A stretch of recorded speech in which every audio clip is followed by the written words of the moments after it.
Hi guys, thank you so much for coming back to my channel. Today I want to show you how I made this delicious Hawaiian chicken taco recipe for my family. I did make it directly in my Instant Pot. It was super fast, super easy, and so delicious. I hope you make it. Let me know what you think.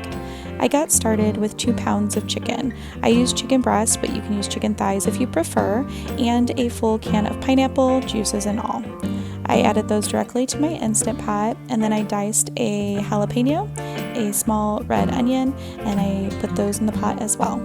I then added about 3 cloves worth of minced garlic, as well as a teaspoon of chili powder, a teaspoon of cumin, and a teaspoon of salt.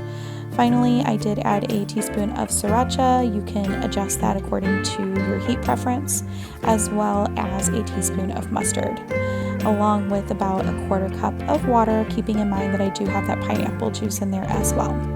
I then placed my lid on my pot and on the manual setting, set it for 10 minutes, made sure that my pot was on sealed and not vented, and while that was cooking, I made my jalapeno ranch dressing. I used a 1/4 cup of olive oil, a tablespoon of white vinegar, and 1 jalapeno.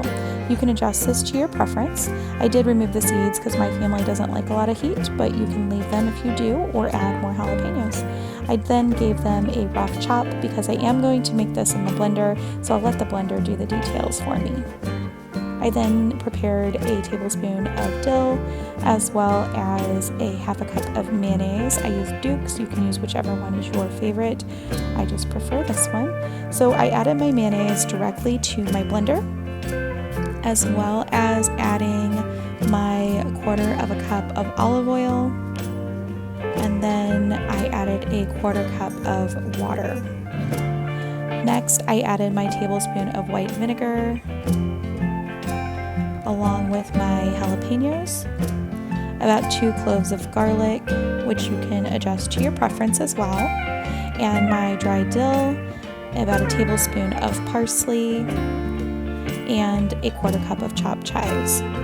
Finally, I did add a 1/2 teaspoon each of salt and pepper, and then I gave it a whirl. I do use a Ninja blender. I really like it. It's fairly inexpensive and it's very effective. I then transferred my dressing to my squeezy bottle just for easy dressing later. I did reserve a 1/4 of it for my slaw.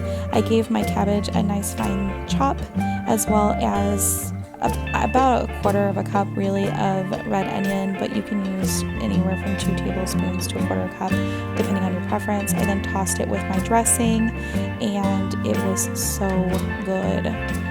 Set it aside and release your Instant Pot. Then to get started with my chicken and pineapple mixture, I did use an immersion blender just to break up the biggest portion of it all, but I did not go all the way with it. I finished it using just a couple of forks, so you'll see me do that here. I do like leaving some of the chicken in bigger chunks, as well as those pineapples being intact. That sweet little bite when you're biting into your taco really goes a long way. I think it's delicious. So that's what I did, and you'll see that I'm going to break up the biggest part of it. I'm going to give it a taste. So yummy. Then I used some pot holders because that pot is hot, and that sheet pan with aluminum foil. I transferred all of my mixture onto that, all of the juices, everything. And what you're going to do is you're going to place it in your oven after spreading it out, and you're going to put it in the oven at 475 degrees for about 10 minutes. Just let all of those sugars from the pineapple caramelize, and it really does make a big difference, so I highly recommend you do that. You'll dress your tacos on whichever tortilla you like with a little bit of your slaw, and you'll feed it to your kid. Let me know what you think. I hope you like it. Enjoy this little doodle of these pineapples, and I'll see you next time. Take care.